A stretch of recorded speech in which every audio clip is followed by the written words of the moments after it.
So anyway, it does actually help quite a bit. And that's kind of what we're going to go over here is, muscles are soft tissue.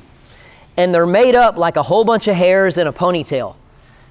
The difference is these hairs are supposed to be completely independent. Even though it's a bundle of hairs that make up one muscle, a bundle of muscle fibers, each individual muscle fiber is supposed to have slidability, meaning each one should be able to slide next to the other one without affecting it.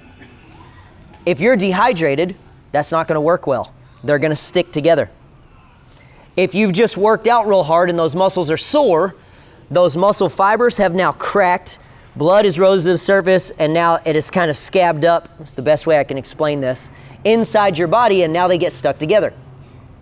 So when you're sore and you just choose to not move, you're just sitting there letting everything scab together. And now your muscles aren't going to be able to move without you tearing them apart from each other, which is the pain you feel when you're like, oh, my leg. That's what you're doing. You're tearing those fibers back apart so that they can start moving.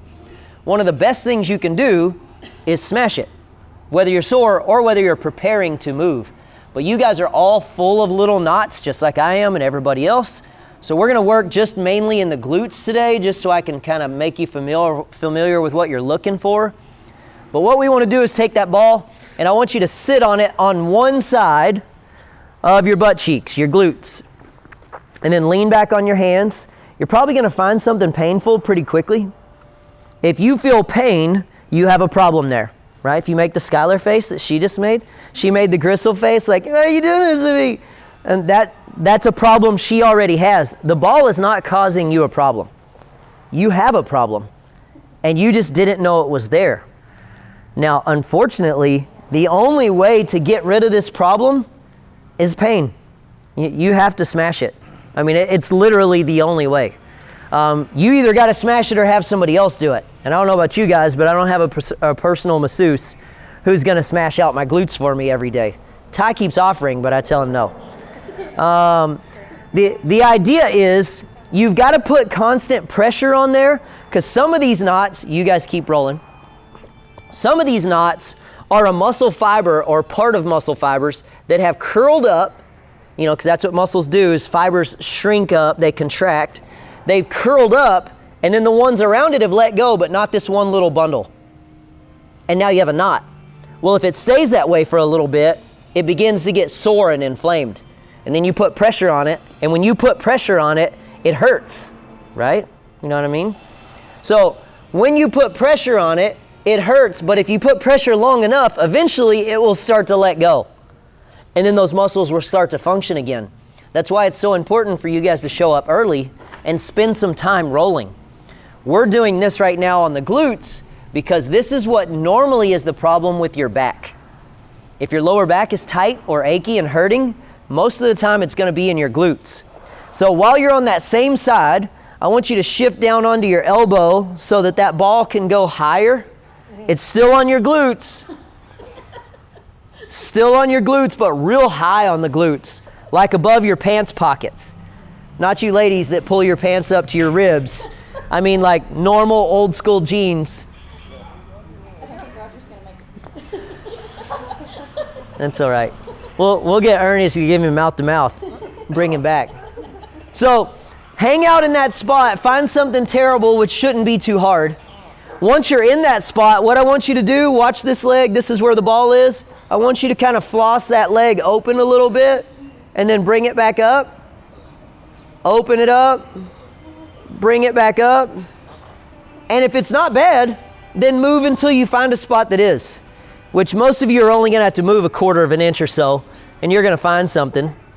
Here's the tough part. You got to tough it out. It's the only fix. Like my wife, who is so amazing, I offer to massage her all the time. And the downside is, you guys can sit up for a second, relax, take a breather. The downside is when I go to massage her, she wants like this, like, but I want to fix it because I watch her in pain. And then I listen to her, limp and go, oh, my hip, right? And I'm like, oh, you just turned 40. You shouldn't be talking about your hip yet. right? But anyway, I watch her struggle, so as a man, I want to fix it, right? So what I want to do is just get down in there and like get to work. Let me dig this thing out of there. And she's like, I don't want it anymore. Yeah, but you're going to be miserable. I'm fine with miserable. Right? She picks miserable. I mean, literally, she picks miserable. Anyway, let's switch to the other glute. We're going to go ahead and even this out a little bit. You'll find one side's worse than the other.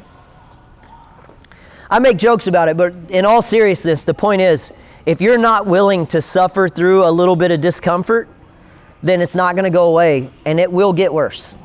It will eventually affect the muscle fibers around it, and they will get knotted up, and they will get inflamed, and eventually your body will figure out a way to stop using that muscle. And you'll start using the muscles around it.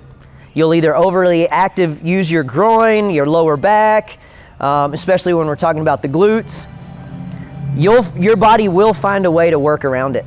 And then you'll start messing up some other body part because you'll either overuse it or you'll put too much load on your lower back when you're supposed to be using glutes and hamstrings, right? And sometimes these problems are caused just from the way we live, the way we sit, an old injury. But a lot of times they're caused just because we work out. And that's part of the process. You work out, you tear up your muscles, and then you eat right? You eat right, and you drink the proper amount of water, and you get 8 hours of sleep every night, and you reduce your stress, and your body heals itself, and you come back stronger, right? Assuming you do all of those things, you'll just keep getting better and better.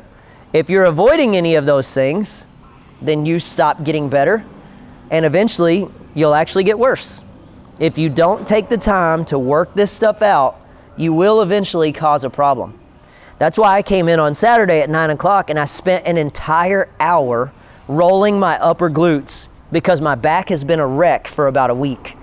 And it's just because I've been on my feet for an extra 10 hours a week and I'm paying the price for it, right? And so working those glutes until they loosen up and you floss all that out, working all of that stuff, that's what it takes, and you just kind of got to pay the price.